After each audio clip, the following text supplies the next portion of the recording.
एक गांव में दादी रहती थी, अकेली।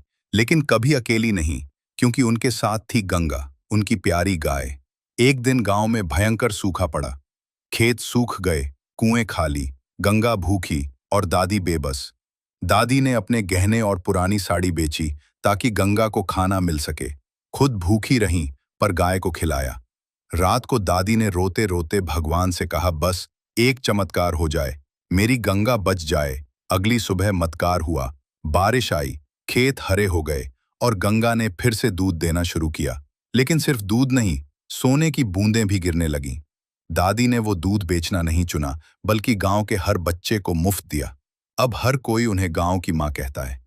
गाय और दादी अब हर शाम पेड़ के नीचे बैठती हैं, एक सच्ची दोस्ती जिसने गांव की किस्मत बदल दी। दादी की सेवा देखकर अब गांव के लोग भी बदलने लगे थे। जो कभी सिर्फ अपने बारे में सोचते थे, अब एक दूसरे को पानी, अनाज और मदद देने लगे। फिर एक दिन अचानक गंगा चुप हो गई, दूध देना बंद कर दिया। ना रंभाई, ना हिले, जैसे उसकी सांसें थमने लगी हों।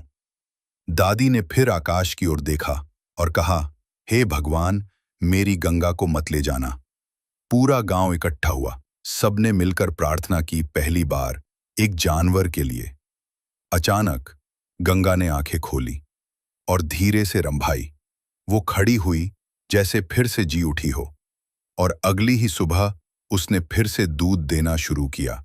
अब दादी और गंगा सिर्फ माँ बेटी नहीं थी, वो गांव की शक्ति और शिक्षा बन चुकी थी। गांव में अब हर किसी के दरवाजे खुले रहते और हर दिल में एक गाय के लिए जगह बन चुकी थी।